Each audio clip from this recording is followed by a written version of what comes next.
ED ഉദ്യോഗസ്ഥൻ പ്രതിയായ കൈക്കൂലി കേസിൽ വിജിലൻസ് അന്വേഷണം മഹാരാഷ്ട്രയിലേക്കും. ഇടനിലക്കാർ കശുവണ്ടി വ്യവസായി അനീഷ് ബാബുവിന് കൈമാറിയ ബാങ്ക് അക്കൌണ്ട് മുംബൈ താനെയിലെ ഒരു സ്വകാര്യ കമ്പനിയുടേതാണെന്ന് വിജിലൻസ് കണ്ടെത്തി.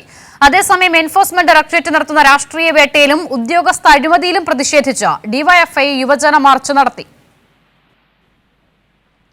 ഇഡി അസിസ്റ്റന്റ് ഡയറക്ടർ ഒന്നാം പ്രതിയായിട്ടുള്ള കൈക്കൂലി കേസിൽ നിലവിൽ അന്വേഷണം മഹാരാഷ്ട്രയിലേക്ക് കേന്ദ്രീകരിക്കുകയാണ്. ഇതിലെ ഏജന്റായിട്ടുള്ള വിൽസൺ പരാതിക്കാരനായ അനീഷ് ബാബുവിന് നൽകിയിട്ടുള്ള ബാങ്ക് അക്കൗണ്ട് അത് മുംബൈ താനെ കേന്ദ്രീകരിച്ചിട്ടുള്ള ഒരു സ്വകാര്യ കമ്പനിയുടേതാണ് എന്ന് കണ്ടെത്തിയിട്ടുണ്ട്. എന്നാൽ ഈ കമ്പനി ആരുടെ ഉടമസ്ഥതയിലുള്ളതാണ് എന്ന് നിലവിൽ അന്വേഷണ സംഘത്തിന് കണ്ടെത്താൻ സാധിച്ചിട്ടില്ല. അന്വേഷണം പുരോഗമിച്ചുകൊണ്ടിരിക്കുന്നു. ഈ ഒരു കമ്പനിയുടെ ബാങ്ക് അക്കൗണ്ടിലേക്ക് 50 ലക്ഷം രൂപ 4 ഘട്ടങ്ങളിലായി നിക്ഷേപിക്കണം എന്നാണ് ഏജന്റ് വിൽസൺ പരാതിക്കാരനായ അനീഷ് ബാബുവിനോട് സൂചിപ്പിച്ചിട്ടുണ്ടായിരുന്നത്. അതേസമയം തന്നെ നിലവിൽ ഇപ്പോൾ കസ്റ്റഡിയിലുള്ള ചാർട്ടേഡ് അക്കൗണ്ടന്റിന്റെ ലാപ്ടോപ്പ് ഒപ്പം തന്നെ മൊബൈൽ ഫോൺ ഇവ പരിശോധിച്ചുകൊണ്ടിരിക്കുന്നു. ഇതിൽ നിന്നും കൂടുതൽ വിവരങ്ങൾ ലഭിക്കുന്നതോടുകൂടി മുന്നോട്ട് നടപടികളുമായി പോകും എന്നാണ് നിലവിൽ വിജിലൻസ് SP സൂചിപ്പിച്ചിട്ടുള്ളത്. പരാതിക്കാരന്റെ മൊഴി പ്രകാരമാണ് ഒന്നാം പ്രതിയെ FIR നമ്മൾ രേഖപ്പെടുത്തിയിരിക്കുന്നത്. ഇനി മറ്റുള്ളവർക്കെതിരെ എവിഡൻസ് ഓൾറെഡി നമുക്ക് കിട്ടിക്കഴിഞ്ഞുകൊണ്ടാണ് നമ്മളത് അവരെ അറസ്റ്റ് ചെയ്തത്. ഇനി മറ്റ് കാര്യങ്ങളുണ്ടോ എന്നുള്ളത് നമ്മൾ അന്വേഷണം വിധേയമാക്കിക്കൊണ്ടിരിക്കുകയാണ്.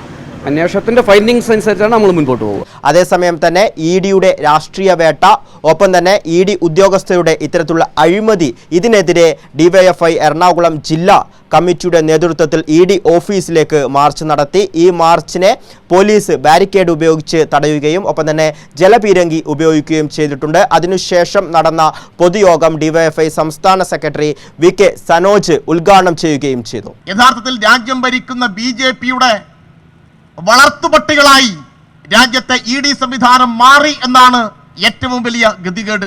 എന്ത് ഇത്ര വലിയ ഒരു ആരോപണം ഉന്നയിക്കപ്പെട്ടിട്ടും കേരളത്തിലെ കോൺഗ്രസ് പ്രസ്ഥാനം, കോൺഗ്രസ് പാർട്ടി ഒരു വരി പ്രസ്താവന പോലും ഇറക്കി മുന്നോട്ട് വരാതിരുന്നത്?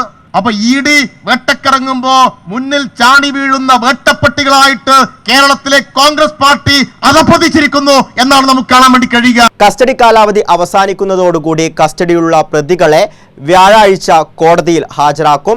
അതേസമയം തന്നെ ഒന്നാം പ്രതിയായിട്ടുള്ള ശേഖർ കുമാറിനെതിരെ കൂടുതൽ തെളിവുകൾ ശേഖരിച്ചുകൊണ്ടിരിക്കുകയാണ്. ഈ തെളിവുകളുടെ അടിസ്ഥാനത്തിലാകും ശേഖർ കുമാറിനെ വിജിലൻസ് ചോദ്യം ചെയ്യുക. അമൽനാഥ് പാടിച്ചാൽ തയ്യാറാക്കിയ റിപ്പോർട്ടാണ് കണ്ടത്.